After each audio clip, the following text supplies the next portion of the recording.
guitarist version of Magnolia. Did you give him any direction on that? But I think some songs were moved around. You know, he wasn't initially going to be earmarked for Magnolia, but knowing that what you hear in your head you can do with your hand, it's not any cleverness at all, it's just feeling. He doesn't need to prove anything. He doesn't chase trends. Eric Clapton simply plays, and 3 generations bow their heads in respect. For over 60 years, his guitar has been the bridge between American blues and the world. Sometimes, because I feel like I'm too purist, or I'm part of a dying tradition, you know, like a dinosaur of the blues, really. There are flashier players, younger virtuosos, but nobody carries tradition's weight like him. He was the student who became the master, the white kid from England who learned from black blues legends and brought their music to millions.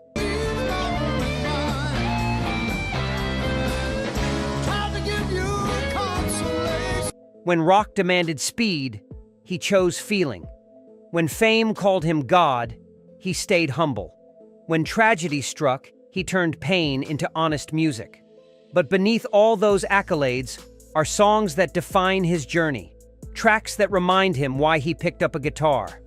Clapton remembers which songs cost him the most and gave him back everything. 10 songs tell his complete story, from guitar hero to human being. The blues master has chosen.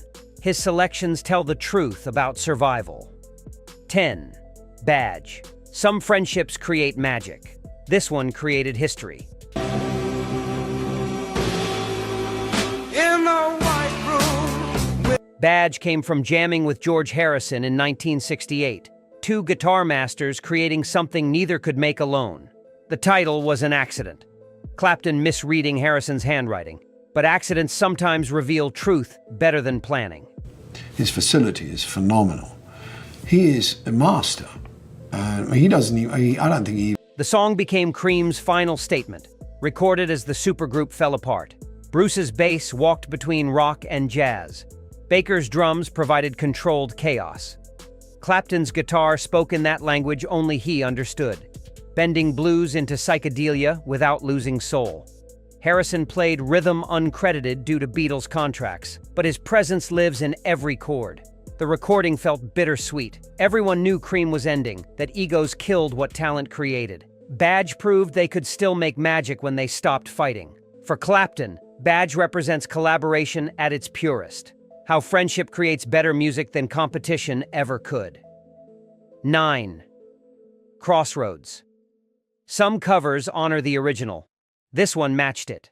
Crossroads started as Robert Johnson's blues standard, but Cream's live version transformed it while respecting everything before.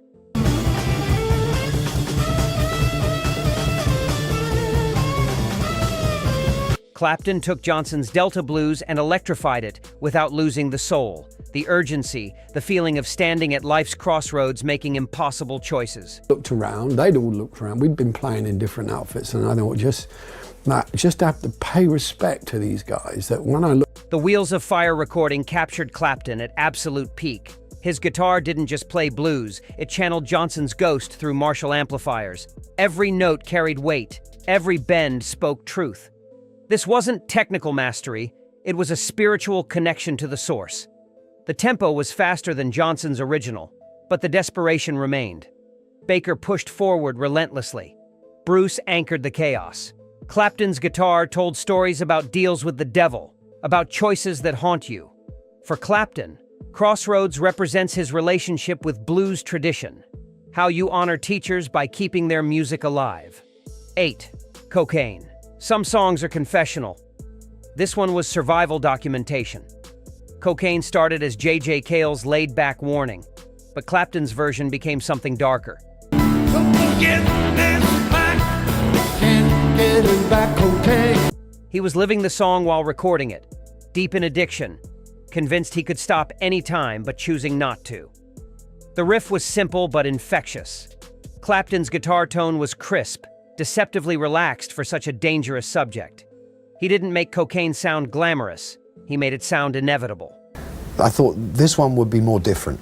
You know, it would set the album off perfectly. The two of you go back and... Like a habit you fall into before realizing it's become your life. His vocal delivery was conversational, no drama, just honest testimony. Later in sobriety, he added lyrics, making his anti-drug position clearer. But the original captured something true about addiction. How it feels normal until suddenly it's not. How you can sing about destruction and still not see it coming. For Clapton, cocaine represents dangerous years when talent battled demons. 7. Bell-Bottom Blues. Some love songs are sweet. This one was desperate. Bell-Bottom Blues came from Clapton's obsession with Pattie Boyd while she was married to George Harrison. The song wasn't subtle about his pain, his longing, his complete inability to move on. Wanna hear me beg you to take me back? Oh, now I'm back to do it because I He sang about watching her walk away, turning fashion into a metaphor for everything slipping away. The Derek and the Dominoes album captured Clapton at his most vulnerable. His voice cracked with real emotion, no performance, just raw feeling exposed. The guitar work was beautiful but restrained, not trying to impress, just trying to express what words couldn't reach. Recording was therapeutic in ways he didn't understand then. He was documenting obsession, hoping Pattie would hear and understand. The whole world witnessed his heart breaking, and somehow that made the song universal. Just a coincidence that you happen to be a guitar player. But at the time, I just wanted to do it because I liked the music. I liked that style. For Clapton, Bell-Bottom Blues represents love without boundaries or dignity. 6. Old Love. Some songs mature with you. This one grew wiser over time. Old Love started on Journeyman with 80s production, but became transcendent on Unplugged. Stripped to acoustic guitar and piano, the song revealed its true nature. This wasn't about young, passionate love. It was about love that aged, changed, survived, or didn't, leaving scars either way. Clapton co-wrote it with Robert Cray, both understanding what they created. A blues about looking back, about relationships that define then left you, about carrying memories that hurt and heal simultaneously. I can feel your body. The Unplugged solo became one of Clapton's most celebrated, every note chosen carefully, nothing wasted. The song resonated differently as Clapton aged. In his 40s, it was reflection. In his 50s, acceptance. In his 70s, wisdom. For Clapton, Old Love represents how songs evolve as you do. 5. I Shot the Sheriff. Some covers change genres. This one built bridges. I Shot the Sheriff was Bob Marley's reggae masterpiece, but Clapton's version brought Jamaican music to the American mainstream. Sheriff John Brown always hated me. He didn't try to sound Jamaican, he just played with respect and feeling, letting the groove speak. The result was his only #1 hit, but more importantly, it opened doors for reggae artists. The recording was relaxed, Clapton finding the pocket without forcing it. His guitar work was understated, serving the song instead of dominating it. He understood reggae's power comes from space, from what you don't play. Marley appreciated what Clapton did, how he respected the original while making it his own. The cover helped Marley reach new audiences. It proved blues and reggae shared the same soul. For Clapton, I Shot the Sheriff represents musical curiosity without appropriation. 4. Wonderful Tonight. Some love songs are grand gestures. This one was a moment captured. Wonderful Tonight came from waiting for Pattie Boyd to get ready for a party. Clapton sitting with his guitar passing time.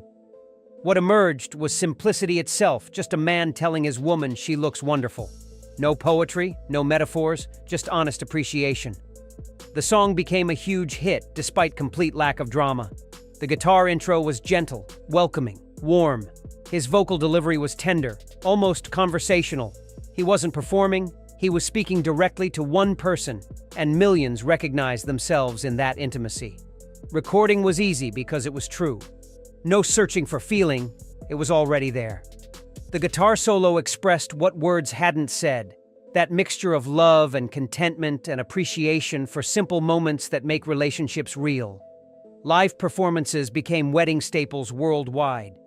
Couples chose it for their first dance, their anniversary song, their way of saying, "I still see you." Clapton played it thousands of times, and somehow it never lost meaning. Each performance reminded him that the smallest gestures often mean the most. that telling someone they look wonderful matters more than grand romantic speeches ever could. For Clapton, Wonderful Tonight represents love in its purest form. How simplicity beats complexity every time. 3. Tears in Heaven. Some songs heal. This one documented survival. Tears in Heaven came from losing his 4-year-old son Connor in a tragic accident. Clapton wrote it for the movie Rush, but everyone understood it was really about his boy, about grief. So deep words barely touched it. The song asked if they'd know each other in heaven, if love survived death. The acoustic arrangement was deliberately gentle and vulnerable. His voice carried years of pain compressed into 3 minutes, every line sung like a prayer hoping for an answer. The melody was beautiful but sad, capturing that particular quality of loss where everything hurts, but you keep functioning anyway. Clapton stopped performing it in 2004, saying he didn't want those feelings to return. The song had served its purpose, helping him survive the unsurvivable. The song gave permission to millions of grieving parents to express their pain openly. It became the soundtrack to impossible loss, played at memorials and support groups. Clapton transformed his most private tragedy into public comfort for others walking the same dark road. He showed that grief doesn't have to be hidden, that speaking about loss honors those we've lost. For Clapton, Tears in Heaven represents art as therapy when everything else fails. How music saves lives, including your own. 2. Sunshine of Your Love. Some riffs define eras. This one defined a guitarist. Sunshine of Your Love was the moment Clapton went from respected player to guitar god. That opening riff, simple but massive, became one of rock's most recognizable moments.